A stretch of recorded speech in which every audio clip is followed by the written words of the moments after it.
Necesito un voluntario. Ya. Hermano mío, ¿cómo le fue con los jóvenes? La lista de 30 jóvenes que me envió. Sí, súper bien, po. ¿Sí?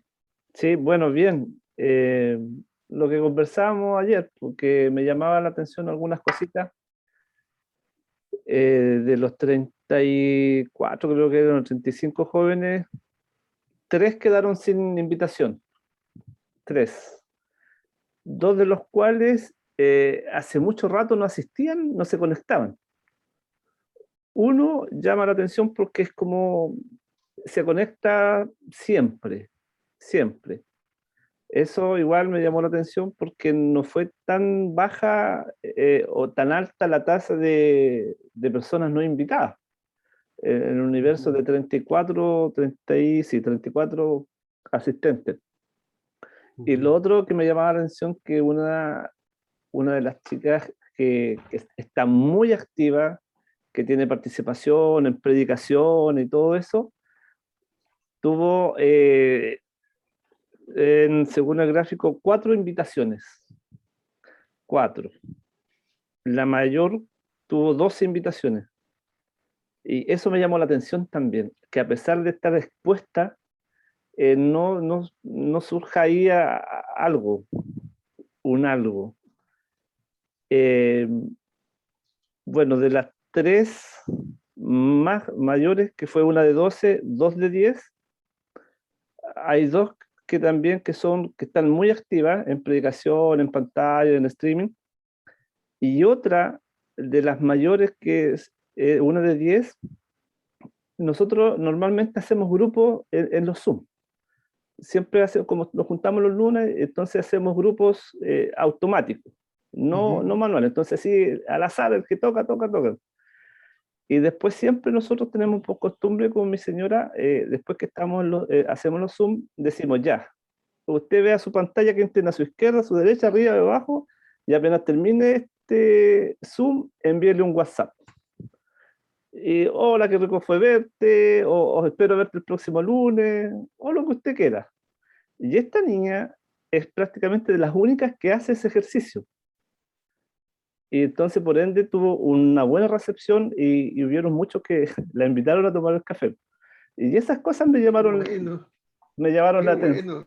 Sí, Qué genial lo que es que ese contacto del qué bueno fue verte, qué bueno que estuviste, sí. que haga ese ejercicio, genera estas otras cosas que parece que no tienen nada que ver, pero al final sí. Qué bonito. Fue un efecto rebote al final, porque produjo en ella y claro, y después uno averigua siempre, uno sabe las cosas y de hecho esta niña tiene la parte social muy marcada. Entonces, por eso no le cuesta a ella escribirle a quienes estén a los lados, y a los demás sí les cuesta. Sí les Ahora, cuesta. esta cosa de escribir a los lados es una habilidad que se puede desarrollar y que se tiene que desarrollar. Tanto, y esa aplicación que estás haciendo vía Zoom se puede hacer también a nivel congregacional, porque ya todos los hermanos tenemos celular y tenemos WhatsApp como para decir, ya, elija 3 o 4 hermanos a los que les va a escribir. Hermano, fue gusto verte. ¿Ya? Son cosas como, qué interesante el ejercicio que estás haciendo, porque implica, tenemos que pensar en esto, hermanos. El tema de hacer iglesia y de compartir la fe es una cuestión interaccional. No es llegar y sentarse en la banca a escuchar la predicación, sino es interaccional en el sentido de que son relaciones, son personas que interactúan y que se comunican unas con otras, y como les dije al comienzo, es imposible no comunicar. Entonces, como es imposible no comunicar, lo que estoy comunicando es, tú no me interesas, no estoy ni ahí contigo. Siempre se comunica algo. Y entonces, al no tener interacción uno con otros, lo que estoy diciendo es, yo no quiero que tú seas parte de mi vida y yo no quiero ser parte de tu vida. Pero si hay interacción y soy consciente de lo que estoy comunicando, entonces puedo modificar lo que estoy comunicando. ¿Por qué? porque acuérdense, es imposible no comunicar. Toda persona que entra a la iglesia y que particularmente es parte de la iglesia, comunica, interacciona, ¿ya? Se relaciona, aunque no sea consciente de la interacción, de la comunicación y de la relación. ¿Ya? No, esa hermana nunca dice nada. No, sí dice mucho. ¿Ya? Esos chicos nunca se comunican. No, se comunican. No estoy ni ahí contigo. Es imposible no comunicar. Y Sergio, te voy a tomar de conejillo de Indias a ver si alcanzamos a hacer dos cosas hoy día. No creo que alcancemos. Si no, yo quiero hablar de sexualidad, pero antes quiero hacer algo. Voy a usar antes de tomarte a ti de conejillo de India. Voy a aprovechar de decir esto. Los conflictos de la familia pastoral o de la familia de los líderes del grupo, ¿ya? Fíjate, los conflictos de la familia pastoral, y esto se aplica a los líderes del grupo, los conflictos que están acá en la familia pastoral es la sumatoria de los conflictos de entre los hermanos de la congregación. ¿Ya? Fíjate lo que estoy diciendo. Si yo hago entonces un triángulo o una pirámide y coloco, a ver, ahí está, y coloco a la familia pastoral arriba, ellos lo que están recibiendo es todo lo que la congregación está pasando. ¿Ya? Somos mutuamente influidos. Entonces, si en la congregación hay problemas de comunicación, problemas de mentira, problemas de envidia, problemas de, inclusive de infidelidad, si no hacemos nada y no enfrentamos las situaciones de abajo, el liderazgo va a tener consecuencias similares en las interacciones que están teniendo ahí abajo. No sé por qué, solamente estoy diciendo lo que ocurre. ¿Ya? Y entonces, ¿cómo evitar que nosotros tengamos problemas a nivel familiar? Bueno, enfrentemos las situaciones que están pasando abajo. ¿Hay algún eléctrico o algún electrónico por ahí? No.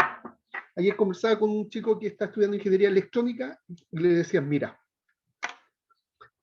la familia es un sistema, la iglesia es un sistema muy similar a un sistema electrónico. Los circuitos tienen que ser construidos y tienen que ser niveladas las cargas. Y cuando se quema un fusible, el fusible no es el problema, es que pasó que se sobrecargó en algún lugar del circuito y el fusible hizo la pega, hizo lo que tenía que hacer. Generalmente cuando uno de los hermanos está teniendo un problema y se quema, es porque él es el hermano fusible, o el hijo fusible, o la esposa fusible. Pero el problema no es el fusible, hay una sobrecarga del sistema. Los circuitos a nivel electrónico tienen que equilibrar las cargas. ¿Ya?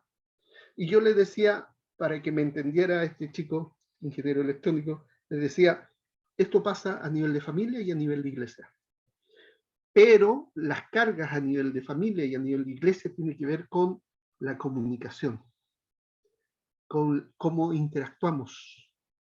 Si interactuamos desde el orgullo o desde la humildad, desde la mansedumbre o desde aquí mando yo. Si actúo desde el ser siervo o ser el jefe. Y si es que hablo la verdad en amor. Si no soy capaz de hablar la verdad en amor, entonces el circuito se sobrecarga. Y entonces voy a tener hermanos o hermanas que como este sistema electrónico o eléctrico se terminan quemando porque el fusible indica que en el sistema de relaciones e interacciones no se está siendo humilde, no se está actuando en mansedumbre, no se está hablando verdad, tampoco cuando se dice la verdad, tampoco se dice la verdad en amor. Hay veces en que los hermanos son como cajas y nos dicen cosas y nos dan por entendido las cosas que nos dicen y uno tiene que decir, a ver, ¿me lo puede explicar de nuevo? Porque estoy lento para comprender. Entonces tenemos que abrir la caja. Y cada cosa que nos indiquen y que quedamos con la sensación de que nos está diciendo muchas cosas, pero no nos está diciendo realmente lo que es, ya no nos está explicando con porotito las cosas, como si yo fuera un niño de 5 años al cual se le explica algo, en esa mentalidad tengo que ponerme y puedo decir, ah, ahora entiendo.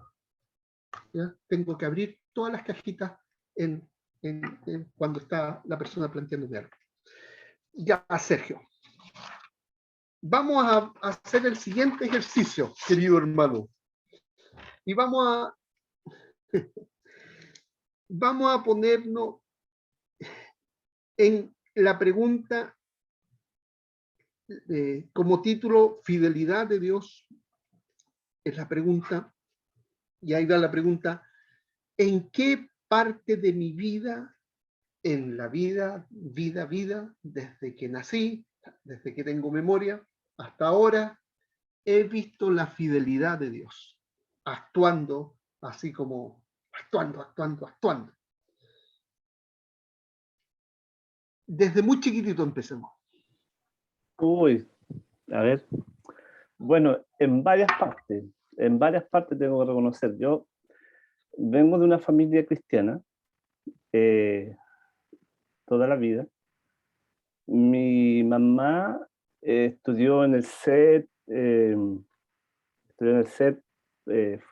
estuvo en el servicio cuando estuvo soltera, porque después se casó y ya no ejerció más como el pastorado, podríamos decir de una forma. Mi papá era carabinero, entonces por ende no había mucha compatibilidad ahí de, de sus labores que hacían. Pero yo recuerdo que, no recuerdo, mejor dicho, no recuerdo porque era bebé, nací, y yo nací muy enfermo, y nací asmático, y tenía asma y todo el tema, nos tuvimos que ir a Santiago, me acuerdo, me cuentan, perdón, porque en esos años, en el 73, porque soy del 73, Santiago era como la zona que era respirable, ahora es todo lo contrario, ¿no? Y, y ahí hubo un proceso en mi vida en que el Señor me sanó. Ahí puedo decir que Dios fue fiel, porque hasta el día de hoy yo jamás he sufrido de asma, nunca, nada. Entonces puedo decir que empecé ya con la fidelidad de Dios en mi vida.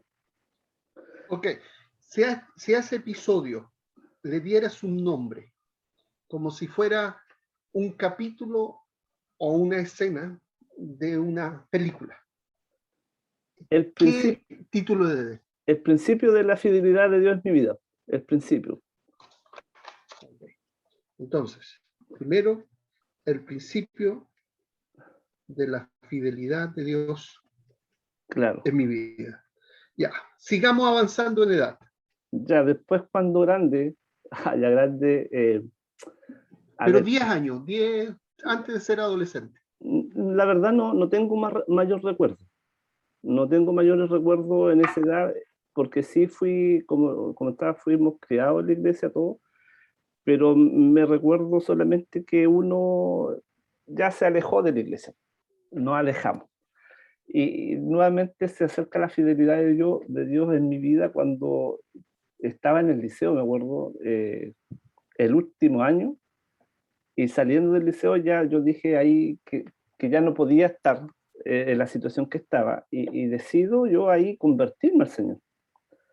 A todo esto yo soy músico, he tocado toda mi vida, pero nunca había sido cristiano. Eh, Podría decir que fui uno de estos músicos que iban solamente a tocar a la iglesia. Y ahí Dios cambió mi vida. en esa edad de 18 años, cuando salí del liceo. Ahí vi nuevamente la fidelidad de Dios. Podría decir, en un capítulo de mi vida, la fidelidad de Dios al rescate. Ok. Otra escena, más adelante. Ahora, actualmente, No, no tan ahora. no. Terminaste a los 18 años, Sí, han pasado más de 30 años. sí, Sí, bueno, ahí tengo dos episodios que son muy personales, pero yo me casé a los 25 años.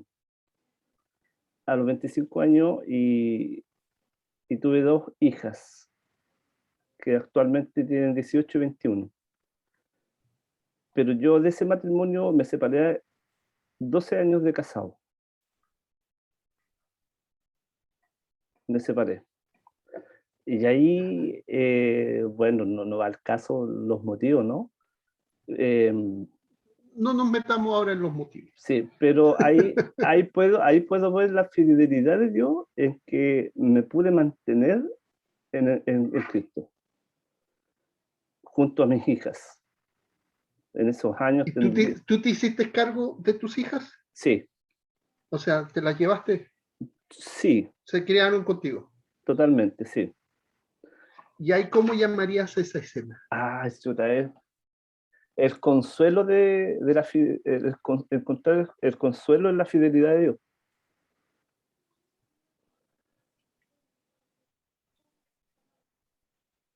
Ok. Sí, Cuarto. chuta. Ya, Cuarto, esto. Espérate, antes que el cuarto. ¿Qué te pasa cuando relatas que te separaste y te quedaste con estas dos niñas, ya?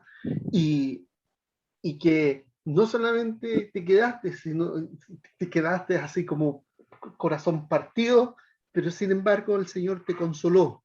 ¿Qué te pasa? ahora lo que me pasa es que para mí es imposible pensar en lo que pasé. Sobrepasa lo que veo hoy, lo que veo hoy. Ujú. Entonces, no me afecta las cosas que vivimos. No, ¿Ya? pero ¿qué te pasa? ¿Qué te pasa? Así, Sí, al ver el consuelo de la fidelidad de Dios. me quebro totalmente, me quebro Eh, eh, totalmente. Acuérdate, es centrarse,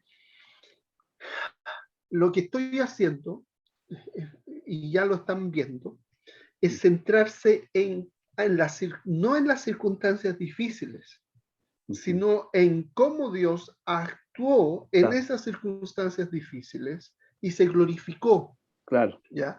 Nosotros tendemos a pensar en las circunstancias difíciles y quedarnos en las circunstancias difíciles y decir, pobrecito yo, tanto que sufrí, ¿ya? Pero eso Claro. es de la carne, ¿ya? Eso es Sí. de la carne, ¿ya? Pero cuando hacemos el ejercicio de, espérate, la fidelidad de Dios estaba actuando ahí, Mm. eso produce consuelo, produce ánimo. Y aquí acuérdense, hermanos, que les hablé sobre el lenguaje, no lo llamé de esa manera, pero así se llama, el lenguaje apreciativo. ¿Ya? Acuérdense que les dije que cuando en una iglesia de cada 4 comunicaciones, ¿no?, respecto a la iglesia, 3 son buenas, pero una sola mala, esa iglesia tiene futuro, o esa familia tiene futuro, o esa persona tiene futuro. Pero si yo tengo 3 cosas o 2 cosas son malas que yo estoy hablando de la iglesia o del sistema familiar o del sistema organizacional o de la empresa y solo estoy hablando cosas malas de ella, ¿ya? Y no es una de cada 4, sino que son 2 o 3 que estoy hablando cosas malas, no estoy usando un lenguaje apreciativo, no aprecio entonces a la familia, no aprecio a la iglesia, no aprecio el sistema donde estoy, ese sistema va rumbo al fracaso. Mm. ¿Ya? Pero volvamos al ejercicio que estamos haciendo, ese paréntesis que hice. Me Ya, sirvió para respirar. Sí. sí, es una cuarta cosa. ¿Qué pasó más adelante en Bueno, que viste la fidelidad de Dios? sí, más adelante, Bueno, se enfermó mi papá, muy grave, infarto al corazón, diabetes. Sufrimos mucho en esa área. eh, en ese tiempo mi papá estaba en Iquique y allá se enfermó grave y tuvieron que amputarlo. Y de ahí empezó un proceso fuerte de familia. Yo ya vivía solo con mis hijas, ¿cierto? Y mi mamá y mi papá estaban en Iquique y tuve que viajar, fue justamente para el 2010, para el terremoto, porque tuve que viajar a Iquique a ver morir a mi papá, a despedirme de él. Eh, bueno, no fue así en ese tiempo. Logré venirme con él a Concepción, con mi mamá, y al poco tiempo falleció mi papá. Ahí empezamos a ver la gloria de Dios también y su fidelidad, en todo aspecto. Pero al tiempito, a los 3 años después de eso, muere mi mamá. Es por causa de cáncer. Ya tuvo cáncer de mama, como 12 años, 14 años, duró con eso. Pero en el tiempo que terminó cuando falleció mi papá, como que eso a mi mamá se le reactivó, se ramificó y fue súper heavy un par de años y falleció. Y ahí nos quedamos solos, solos. Tengo una hermana, pero ella está en el norte igual, ahora está en La Serena. Somos los dos únicos de la familia así, López Palma, lo único. Y ahí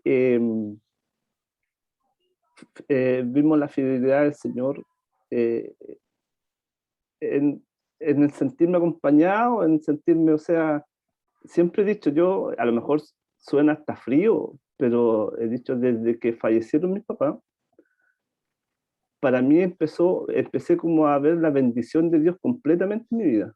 Y han sido los años más felices de mi vida que he tenido desde ahí. Desde ahí. Suena frío a lo mejor, ¿ah? Pero No, no es por eso. O sea, cuidé a mis papás, los mudé, les cambié paños, honré al 1000% la vida de ellos. Y después de eso, eh, de ese lapso que pasó ese tiempo, me volví a casar.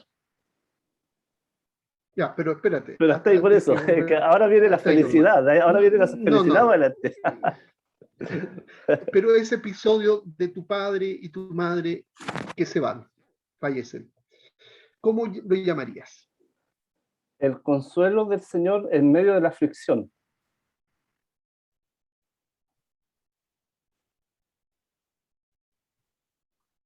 Ya, y ahora aparece el volverte a casar. Claro, bueno, a la par de ese proceso de que yo era algo súper especial, porque o sea, yo nunca me aparté del Señor y en hacer las cosas que a mí me gustaba para hacer para el Señor.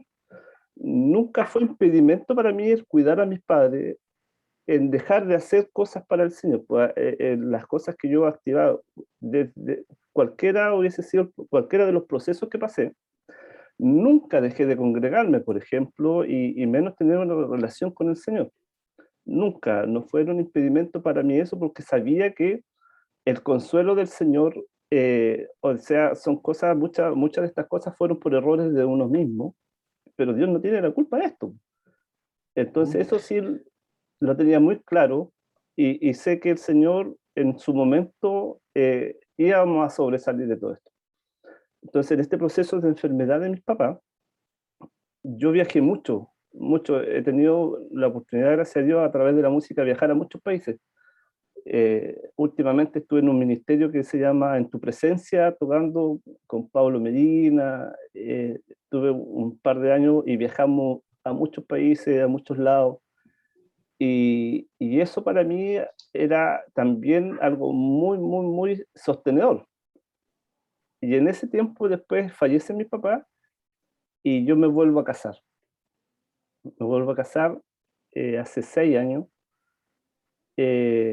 Y, o sea, vivimos los cuatro con mi señora, mis hijas son hijas de mi señora, somos una familia súper feliz, trabajamos los cuatro en la iglesia, De hecho, dos de los mayores puntajes de las invitaciones son mis hijas.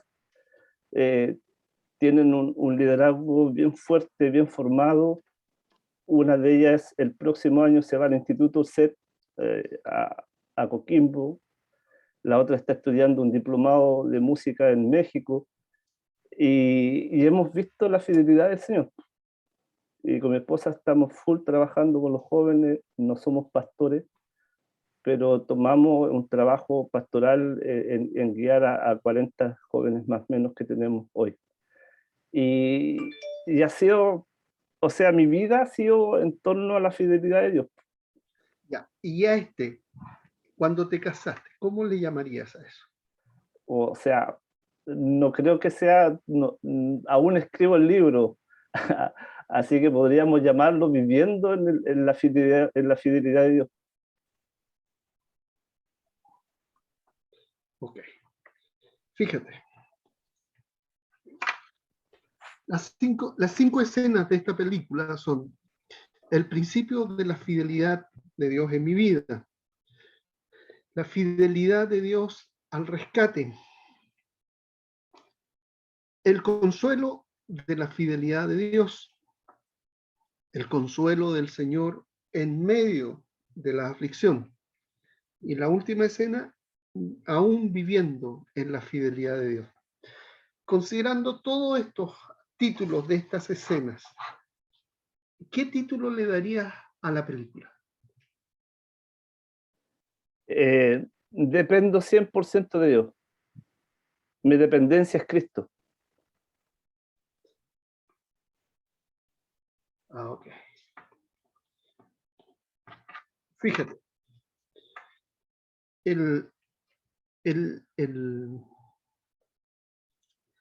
hace un par de clases atrás hablé sobre el estado deseado y el estado futuro. Perdón, el estado actual y el estado deseado. Y el estado deseado es el estado futuro. ¿Ya? Con este ejercicio, lo que yo estoy viendo es que la fidelidad de Dios ha actuado en tu vida de forma concreta. Y si tú tienes una meta en el futuro, ya sea personal o familiar o a nivel del grupo que estás liderando, la tienes que establecer y decir, en 5 años, por ejemplo, yo voy a estar con estos jóvenes, los voy a estar mandando de misioneros. Yo estoy diciendo algo que me gustaría a mí hacer. ¿Ya? Entonces, ok, ¿y cómo lo voy a hacer? Pues, primero, no me voy a preocupar de cómo lo voy a hacer, sino que cómo lo hice. Me voy a posicionar en que ya los mandé. Ya los mandé. ¿Y qué hice al 5.º año? No, al 5.º año los mandé. ¿Y qué hice al 4.º año? Bueno, al 4.º año junté las finanzas para mandarlos. ¿Qué hice al 3.er año? Hice, y fíjate lo que estoy haciendo. Me posicioné en el 5.º año, que es el estado deseado, y estoy retrocediendo como diciendo, al 4.º año junté las finanzas para que se fueran al 5.º. Al 3.er año se recibieron de sus estudios en el seminario a distancia o de los cursos que yo puse como prerequisito. Ya tengo 3 cosas que ya hice. Al 2.º año, bueno, seleccioné a los jóvenes que se iban a ir de misionero en 3 años más. Y ahora, bueno, ahora les hablé del Evangelio y de que Cristo murió, resucitó y de la fidelidad de Dios en nuestras vidas. Ok, fíjate lo que acabo de hacer. Lo que acabo de establecer es la fidelidad de Dios en tu vida, pero proyectando ahora la fidelidad de Dios para adelante y estableciendo los lineamientos, la hoja de ruta para llegar a concretar lo que yo dije, que era mi sueño, enviar a jóvenes como misioneros en 5 años. ¿Ya? Entonces, pero me posicioné estando ahí y después empecé a retroceder. Esto lo que hice, posicionándome, se llama establecer una línea de tiempo. En este caso me fui hacia atrás para ver cómo la fidelidad de Dios actuó en tu vida. También me fui adelante y entre medio puse, ¿qué vamos a hacer? ¿Qué te parece? A todo esto, antes de eso, ¿qué te pareció el ejercicio que hicimos? Súper bueno, súper bueno. Como, nosotros siempre en familia hablamos de estas cosas y mis hijas saben lo mismo que yo planteo aquí y conversamos mucho esto. Y también planteamos hacia adelante y, y yo creo que igual nos proyectamos a años atrás y vamos retrocediendo y una de las cosas que estamos haciendo hoy es justamente que mis hijas vayan a prepararse en lo que están haciendo. Súper bueno, súper bueno. A todo esto, ¿qué es el CET? Es el Centro de Estudios Teológicos de la Asamblea de Dios en Chile. Ok. Fíjate, y aquí tengo que, ustedes tienen que preparar a sus jóvenes en esto, así mentalizar. Primero, yo soy bien cuadrado, muy cuadrado, muy cuadrado. Jesús es el Cristo, murió por mis pecados y resucitó como un hecho ciertísimo. Eso ocurrió, ¿ya? Y ascendió, como dice la Escritura. Lo que relata la Escritura ocurrió tal cual. Y si alguien viene y me dice que eso no ocurrió, que es una historia inventada por los apóstoles y que tienen características de mito, a ese personaje hay que desecharlo de inmediato. No le aguantan ni una pasada, ni una pasada. El que niega la resurrección está negando a Cristo y el cristianismo. No es cristiano el que niega la resurrección. Así de cuadrado, ¿ya? Porque en la resurrección de Cristo se revela la fidelidad de Dios a sus promesas, la justicia de Dios. Y ahí todo lo demás se construye. Ahora, también soy cuadrado, pero un poquito menos, pero también soy cuadrado. Y voy a decir por un poquito menos. Van a decir algunas personas que en Génesis, y que son personas cristianas, en Génesis desde el capítulo 1 al capítulo 11 hay mitos, hay. Y ellos dicen, no es que sean historias falsas, sino que son formas de relatar la historia que son propias de el tiempo y de la historia, de ese momento. ¿Ya? Entonces, eso tampoco hay que tragárselo. Pero estoy diciendo que esas personas son cristianas, que pueden decir eso, pero no hay que tragárselo. ¿Por qué digo que son cristianos? Porque la esencia del cristianismo es creer que Jesús es el Cristo que murió y resucitó conforme a la Escritura. Esa es la esencia del cristianismo. Y el que niega esa esencia del cristianismo no es cristiano. Pero el que me dice, no, Génesis del capítulo 1 al 11 hay historias míticas y me da la razón, y yo le digo, tú estás equivocado. ¿Por qué? Porque Génesis desde el capítulo 1 en adelante hasta el capítulo final de Apocalipsis, cada una de las palabras que está ahí es una inspiración de Dios. Cada coma, cada jota, cada tilde, cada cosa en sus originales es inspiración de Dios. Y cuando tú me dices que contienen mitos, del capítulo 1 al 11, me estás cuestionando la inspiración de Dios. Y eso no lo puedo aceptar. ¿Ya? Pero no le estoy diciendo que no es cristiano, ¿no? Nótese. ¿Ya? Pero mi énfasis respecto a la inspiración es tal que cada coma, como dice el Señor Jesucristo, desde el Génesis capítulo 1 hasta el capítulo final de Apocalipsis. Y lamentablemente, sea el seminario que sea el instituto que sea, se han infiltrado profesores que nos dicen que hay mitos en las escrituras, ¿ya? En todos lados, en todas partes. Y entonces, queridos pastores, queridos hermanos, preparen a sus jóvenes para que manden a cambiar a estos tipos que quieran introducir en su corazón y en su cabeza dudas respecto a la inspiración de las escrituras. Dios nos ha hablado por el Hijo, pero también nos ha dejado la palabra, a la que tenemos que acercarnos, sabiendo que a lo que nos acercamos es a la palabra de Dios. Esa es la esencia del cristianismo. ¿Ya? ¿Alguna pregunta respecto a lo que hicimos? Esto era por el tema del Z, para que le digas a tus hijas que... Sí, entendí ¿Ya? súper claro.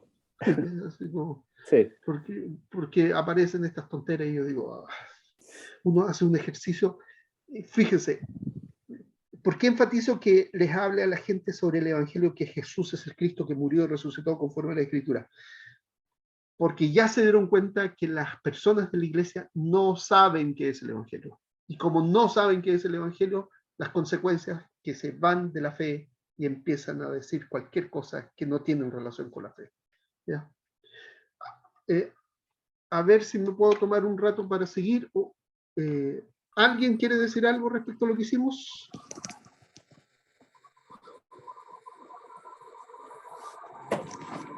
Yo no sé si es la oportunidad para hacer la reflexión, porque hice también la actividad en la reunión ¿Cuál? con mi iglesia, la del carbón. O sea, del queca, del café, del café.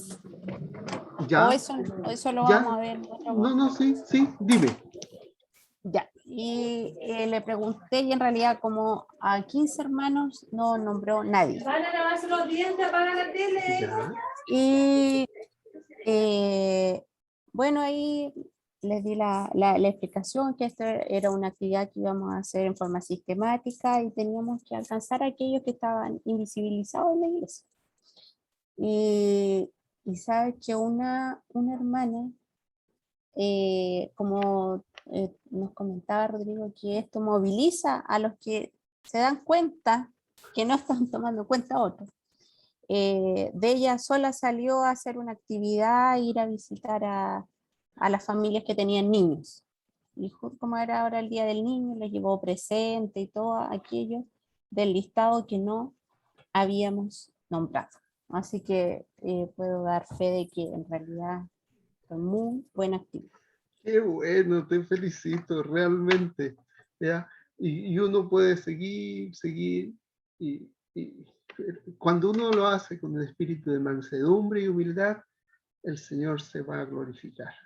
Así como, ¿ya? Te felicito. ¿Alguien más, hermanos?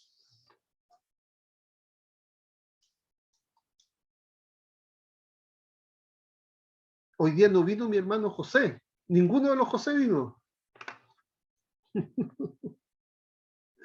Ya. Vamos a compartir. Voy a necesitar compartir. A ver si me dejan. Sí, ahí está. Esto va a ser rápido. Vamos a hablar de sexualidad. ¿Se ve la pantalla de esa? ¿Cómo explicar la sexualidad a nuestros hijos? Ya, hecho. sí. Este es un taller.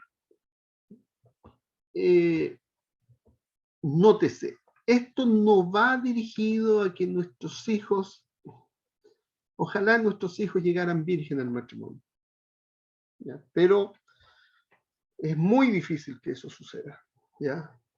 Nótese. Y cuando,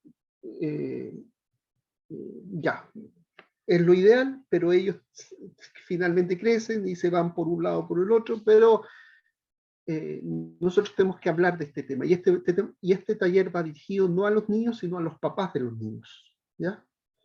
¿Cómo explicar la sexualidad a nuestros hijos? No va dirigido a los niños, sino a los papás de los niños.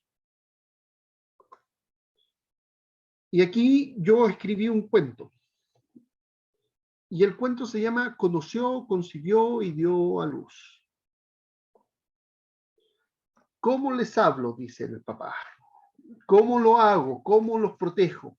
Aparecen ante mí una serie de, ante mí muchas preguntas. Oh.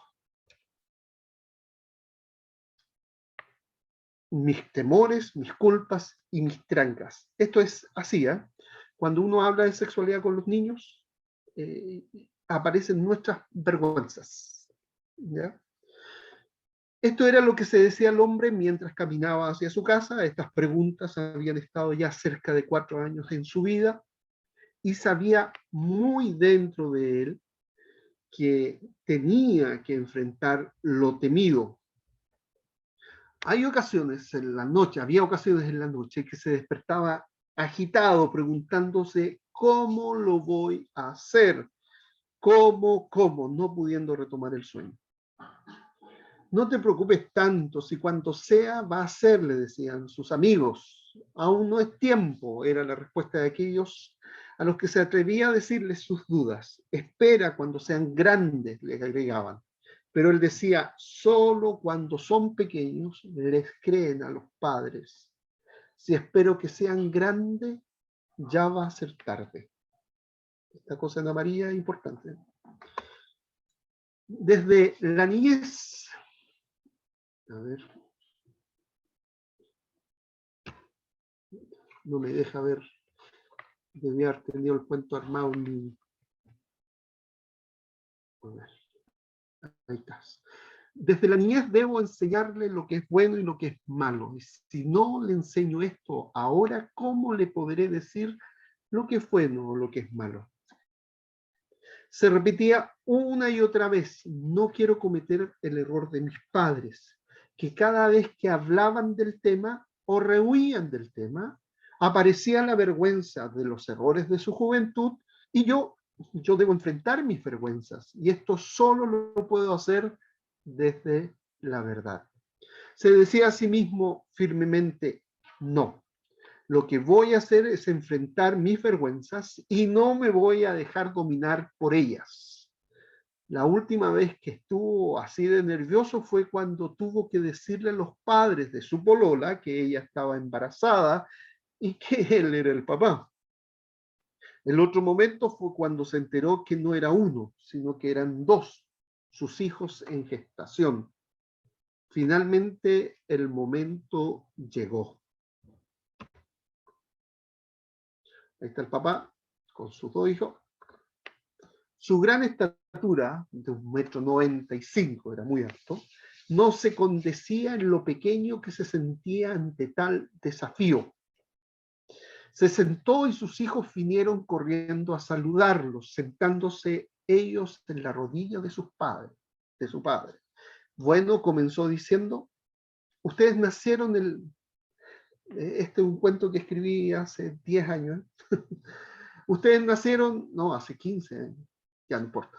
Ustedes nacieron el 27 de marzo del año 2003. Hoy ustedes están cumpliendo 4 años. Mientras hablaba, carraspeó con nerviosismo su voz. Sus hijos, que no entendían en nada el nerviosismo de su padre, lo miraban con expectación, más con la cara que éste tenía que por el relato. Realmente él se sentía muy nervioso frente al tema, pero fueron concebidos el 25 de julio del año 2002. Él sabía muy bien que esa era la fecha, porque había pasado lo que había pasado, continuó diciendo. ¿Cómo le explico qué significa concebido? No era muy de grande esta palabra, pensó, y trató de comenzar de nuevo con la siguiente pregunta. ¿Ustedes saben cómo nacieron? Los miró fijamente a los ojos, algo más tranquilo. Bueno, hizo una pausa y se dijo, esta parte es más fácil. Respiró profundo y siguió con su relato. En la clínica alemana, en el lugar donde nacieron, en ese edificio de 5 pisos color celeste que vamos a ver todo el tiempo, el doctor es allí donde nacieron. Uno nació primero y luego el otro. Teníamos la opción de hacer una cesárea como eran, 2, pero decidimos con la mamá un parto natural. ¿Qué es un parto natural? Preguntó uno de sus hijos. Parto natural, hijo, no paro natural. ¿Qué es un paro natural? Parto natural, hijo, no paro natural, parto, enfatizó. Significa que ambos salieron de dentro de la guatita de la mamá por la vagina, siendo ese día uno de los más felices de nuestras vidas. Yo me puse tan, pero tan contento que me salieron lágrimas de alegría. Ustedes sabían que cuando uno está muy contento, a uno se le salen lágrimas de tan contento que se está. Bueno, así de contento estaba yo. A esta altura estaba completamente relajado y su rostro se exhibía una sonrisa de oreja a oreja. Inclusive jugaban a la ronda con ellos para mostrar cuán feliz se encontraban en el momento en que ellos nacieron. Bueno, aquí tengo que mostrarles las trompas de falopio a ustedes, los ovarios, útero, vagina, vulva. Y algo que no saben, pero las damas allá abajo tienen no dos orificios, tienen tres. Uno por donde hacen quequita, otro por donde hacen pipí y otro que es la vagina. ¿Ya? Aparato reproductor femenino, aparato reproductor masculino. Papá, ¿qué es la vagina? Preguntó el mayor de sus hijos, tragando saliva. Entonces les dijo, la mamá entre sus piernas tiene tres hoyitos. Uno por donde sale el pipí, que es de salida, otro que por donde sale la caquita, que también es de salida, y un tercero que es de entrada y de salida, y es por donde ustedes salieron, y que se llama vagina. Ahora, fíjese, esta expresión donde dice uno por donde se hace pipí y otro por donde se hace caquita, que es de salida, protege a los niños y a las niñas de la estúpida fantasía del sexo anal, ¿ya? Aunque uno lo dice cuando es niñito, ¿ya? El niñito y la niñita asumen que el potito, el otro hoyito, es por donde sale la caquita y es de salida. Los niños se miraron, uno de ellos preguntó, papá, si salimos por ahí, ¿cómo es que entramos? Tragó otra vez saliva, se paró y sentó de nuevo, y los sentó a cada uno en cada una de sus piernas. Pareciera que sus piernas hayan sido especialmente hechas para ese momento. Bueno, hijos, les dijo.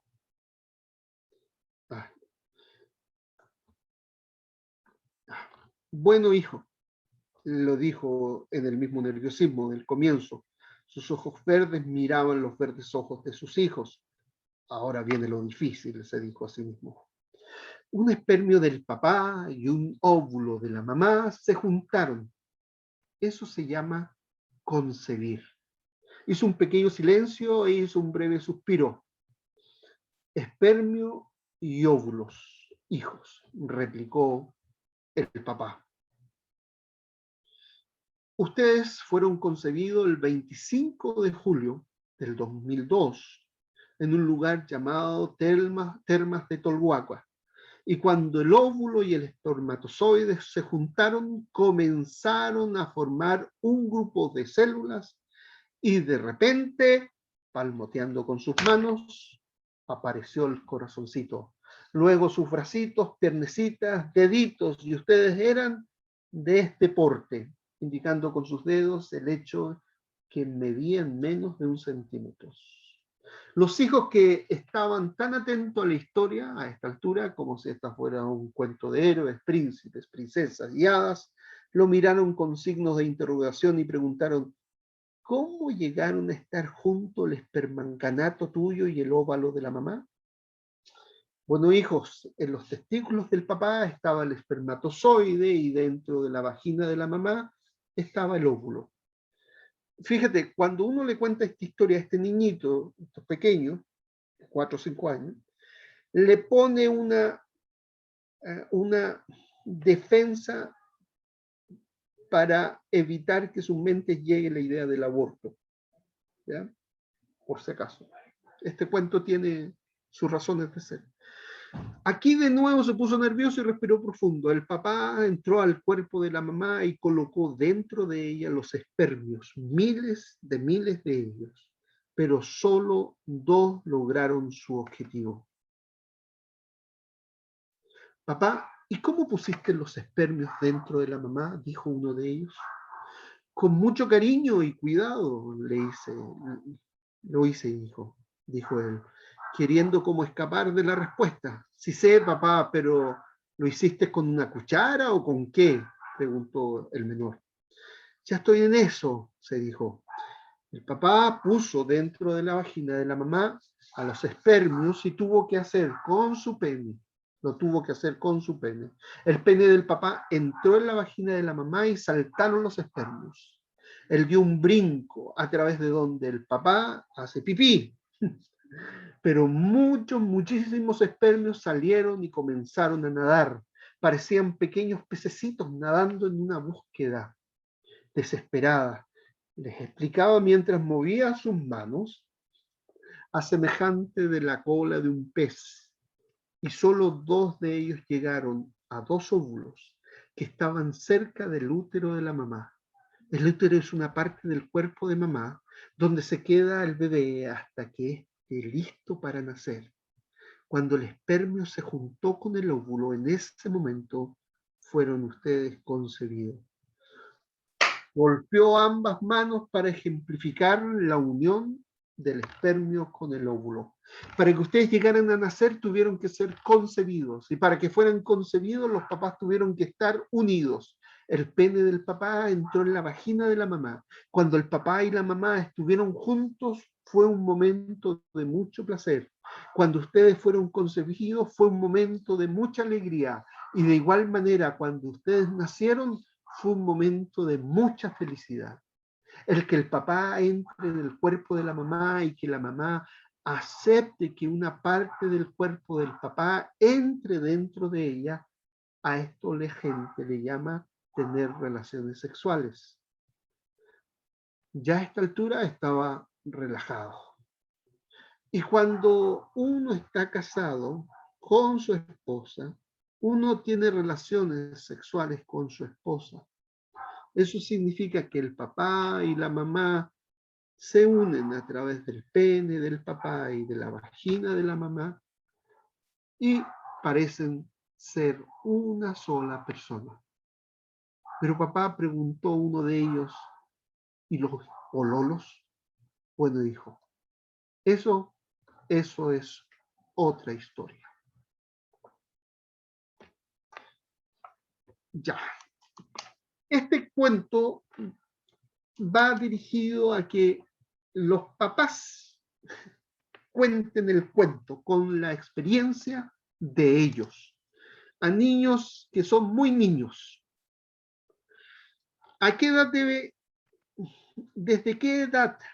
Desde los 10 años para abajo. ¿Desde cuándo empezar a contar esta historia? Desde cuando están en los brazos. ¿Por qué contarlo desde que están en los brazos? Porque no van a entender. Los niños no van a entender. Pero al año siguiente les vuelvo a contar, ya tiene 1 año, tampoco van a entender. Ya al año siguiente se los vuelvo a contar, tienen 2 años, tampoco van a entender. Al año siguiente se lo voy a contar de nuevo, tampoco lo van a entender. Y cuando tengan 5 o 6 años, como se lo he contado desde que están en los brazos, me van a decir, papá, si ya me lo has contado desde que yo estaba en tus brazos, no necesito que me conté. Y cuando tengan 10 años, ellos van a tener la clara y van a saber de qué se trata el tema de la sexualidad, y cuando venga alguien a enseñarle pornografía o a enseñarle algo que no deben, dicen, mi papá ya me contó, no necesita, yo sé todo eso ya, porque mi papá, mi mamá me lo contaron. La información temprana, actualizada, real y auténtica protege a los niños, pero esa información que venga directamente de los adultos importantes para el niño. En este caso debiera ser el papá y la mamá. Se los voy a mandar el cuento al Classroom, ¿no? Y las preguntas que deben contestar al Classroom, como si ustedes fueran a las personas que le están haciendo este taller. ¿Alguna pregunta al respecto?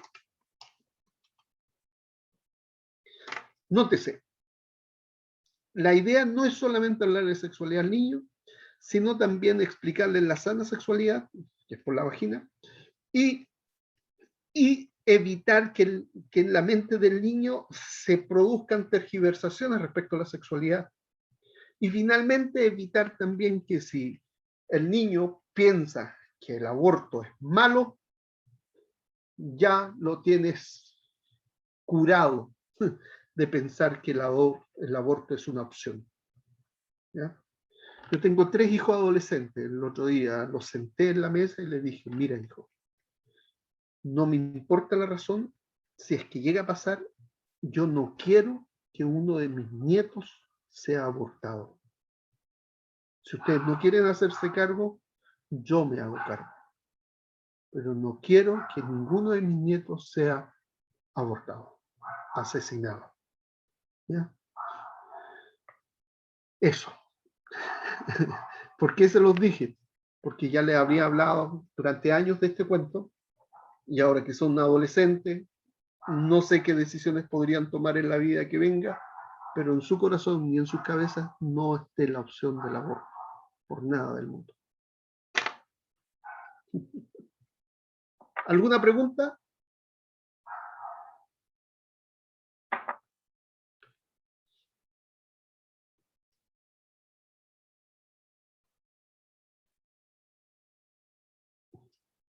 Me faltó José, insisto, porque José me hubiera preguntado acá.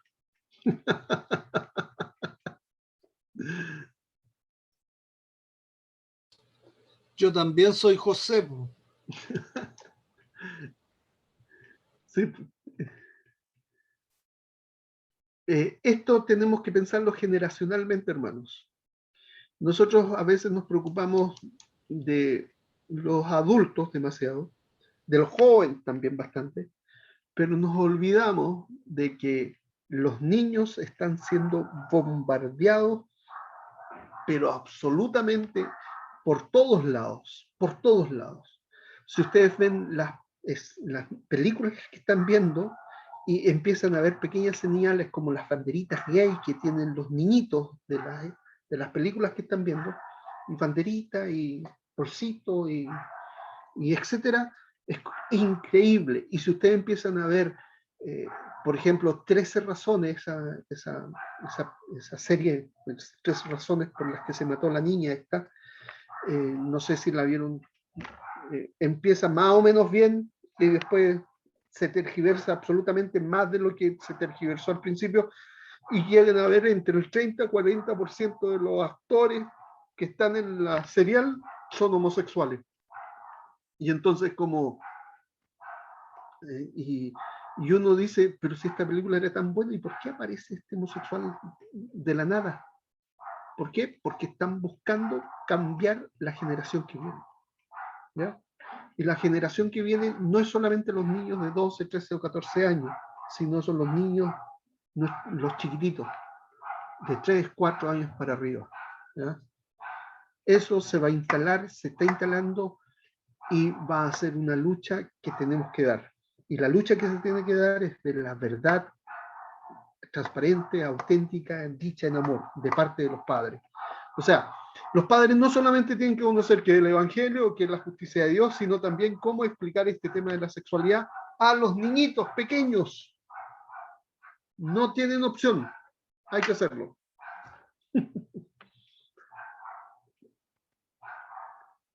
Si no hay preguntas, tengo que ir terminando, hermanos.